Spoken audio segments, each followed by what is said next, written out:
the twins, boy. Hey y'all, welcome back to my channel.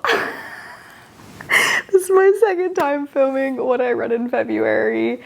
I'm filming this now so that y'all don't have to see this 8 years late like I did with December and January. I filmed this whole video mic'd up, like the mic's right here, and I never turned the mic on. So the whole last video, silent. I'm an idiot. Anyway, we're starting this over. So we read 11 books in February. And I'm going to give you a little synopsis. Most of them weren't good, but here we go. We started off the month with watching. Oh my god, Jaclyn. We started the month off with reading King of Battle and Blood by Scarlett St. Clair. It was like it was a fantasy book. It was about vampires, and they were like marrying to the princess of this kingdom because they needed an alliance. I'm not entirely sure. Honestly, I didn't really understand the book the whole time. I was listening to this book, but I didn't really know what was going on most of the time. I'll be real honest. So yeah, that was not. I gave it 2 stars. I was very confused. Or I gave it 4 stars. I lied. I gave it 4 stars. The first book got my attention. The second book was Queen of Myth and Monsters. That one got 2. Didn't really understand what was going on. I was very lost. I didn't know what they were trying to get to. I just didn't really follow. I was very confused. Because everybody was trying to kill each other. I don't know. Then I read the Britney Spears book, which was like really sad. I gave that book 4 stars. I like felt bad for Britney. I didn't realize like how bad it truly was, because like the media just made her seem crazy, and that's just like not really true. Yeah, she just went through a lot, and I never realized that, I guess. I gave that one 4 stars. Then I read Tomorrow and Tomorrow and Tomorrow by Gabrielle Zevin. This book was all over TikTok. Like, all over TikTok. And I was like, this book has to be good since everyone is, like, talking about it. Like, I'm such a big dark romance, reverse harem, hockey, sports, now fantasy, mafia, like, romance country, that realm. I never thought I'd be a fantasy reader, but here we are. And this book was about gamers, and I was like a little bit lost in the sauce for some of the book. I was like, I don't really understand how any of this correlates to anything, but anyway, gave it 3 stars. It was fine. Then I read Touch of Darkness by Scarlett St. Clair, because Scarlett St. Clair, the whole reason why I even read that vampire series was because Touch of Darkness I had to put on hold through my library because I use Libby. If y'all don't use Libby or Hoopla to like get books or audiobooks from your library, baller. Literally baller. I feel like everyone knows about them now, but anyway. So I had to wait for them on hold, but the 2 like vampire books weren't, like, you didn't have to put them on hold. So I was like, yeah, we'll see like what her writing is. I liked her writing. I was just very confused with those books. I absolutely love Greek mythology. I think like the history of Greeks and Greek gods and Olympia and all of that realm is so interesting to me. And like whenever we got to talk about it in history in school, was so fun. This one was about Hades and Persephone, which I feel like most romance books are, because Hades is like the king of the underworld, and so that they can make it kind of like an enemies to lovers, grumpy sunshine situation, which people love those tropes. But this one was like a little bit, in my opinion, a twist on like how normal Hades and Persephone books go. So this one, like normally you don't get anything from Hades before Persephone. Like usually she's like his first love and all of this, and in this book you get more of his history of like his exes and things like that, which was a cool turnaround. The first book I really loved. I thought it was so good. And also Persephone and her mom, that's just like normal book that they all hate each other. But in this book, she like pretended to be immortal, which I don't remember being a thing in other books that I've read with her in it. But the first book was really good. And then the second book was A Touch of Ruin. This one was pretty good. I still gave it 4 stars like the first book. This one I just felt like Persephone, maybe it was because she was more of who the book was and she had more of the talking points in this book, but I felt like she acted very immature because whenever Hades would tell her no, she figured out a way to basically make it go her way, and then she would realize that making it go her way was not the right answer and it would make things 10 times worse.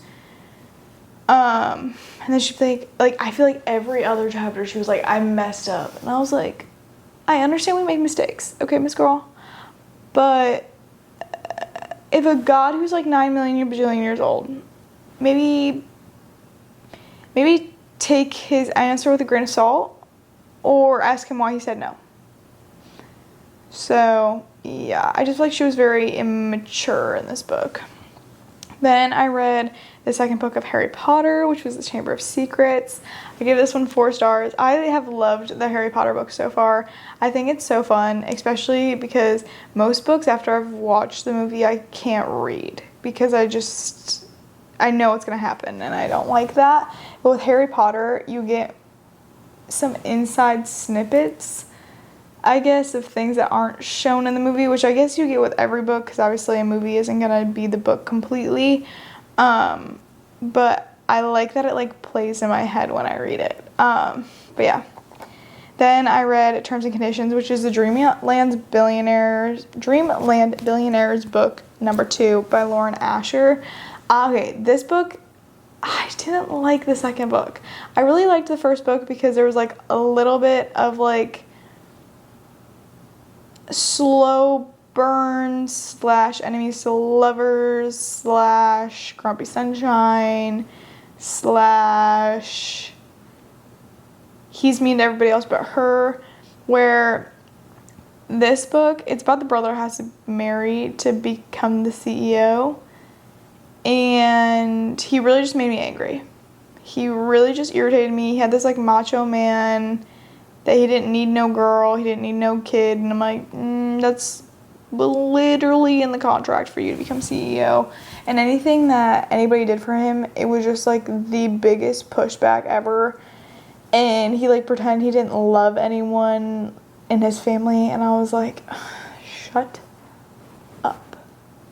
And there's a part of the book where he starts speaking languages to his assistant, and then they give the background story, and I think that they gave that so he seemed a little bit more human, but I still was like, you're so annoying, like you're such a rude person, like you're just a douche, like I don't know, it just, he rubbed me like really bad the wrong way. I gave it 3 stars, and also I think too, like, I don't love office romance books.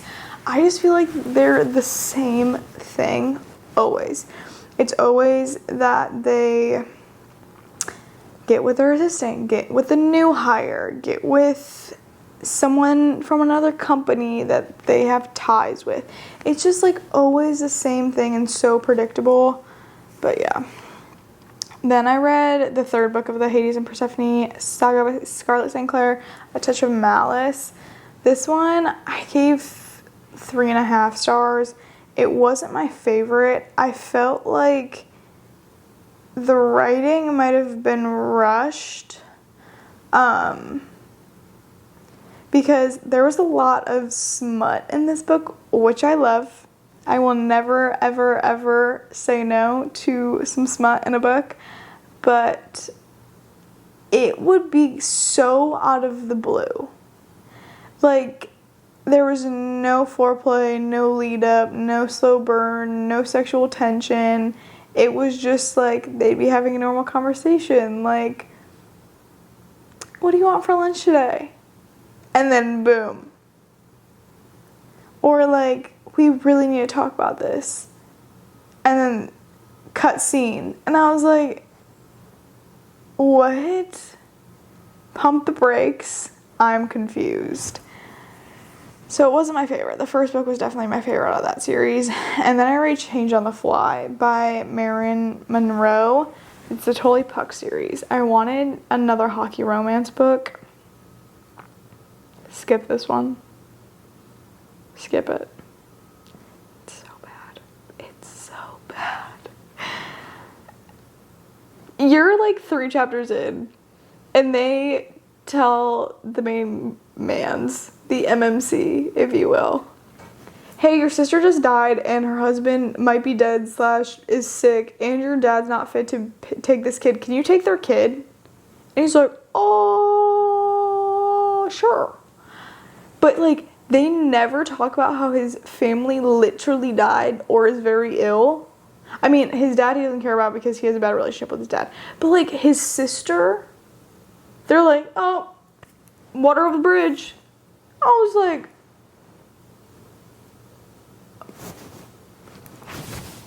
okay. And then he ends up falling for his sister's best friend, which is like so cliche. And he's like the stereotypical hockey douchebag where he gets with all the bunnies and has money and drinks and blah blah, which I'm like, I understand that that's a stereotype of sports players, but like, they have more depth than that. Like, they have to have more depth than that. Like, I understand that a lot of them, like, when they get drafted are so very, very young, especially in hockey, that they're not married. Usually their first sense of having a lot of money, they're gonna sleep around. That's just like, they have bunnies. Like, I'm so sorry, but when you're in the public eye, like, you're a hot commodity, I guess. But like, yeah, I'm just like, this man. And then he like pays the nanny, whatever. Also, they start off as it being like FWB and friends with benefits. And they have like rules. And usually when they have rules, like, it's prolonged, where it's like, oh, they break a rule, then they break a rule, then they break a rule, then they break a rule, then they break a rule, like, over time. And then it like becomes a thing where she's like, I think I'm in love with him. And then like, that's when like they start dating. This one, I swear, is like they broke one rule and they're like, oh, we're dating. I was like, that's not how it works, but okay. And then it's like, he has this kid, and he hires the best friend because she needs cash because her dad has dementia. And the kid is with them on the road because she's like the nanny to bring him on the road with him, like with the main character, with the son. And then they go to the room. Where's the son? Because they're getting it on. Like, you can't tell me that he was in the same room with them. Like, that just physically cannot be the thing. I don't know. It was just not good. The entire time I was like, who signed off on this? But yeah. Also, I'm currently reading Throne of Glass. I'm only on the first book, and I'm struggling to get through it. And I think part of it is just I haven't had time because work's been so busy to read. That's what I'm gonna do tomorrow. But I'm just really struggling on getting through the first book. So, yeah. But comment down below which books you've read and you've liked. Comment down below what you want to see. Comment down below so I can add things to my TBR that's never ending. But yeah, I'm glad. I hope that the sound works on this one. But yeah, bye y'all. I hope you enjoyed. See y'all in the next one.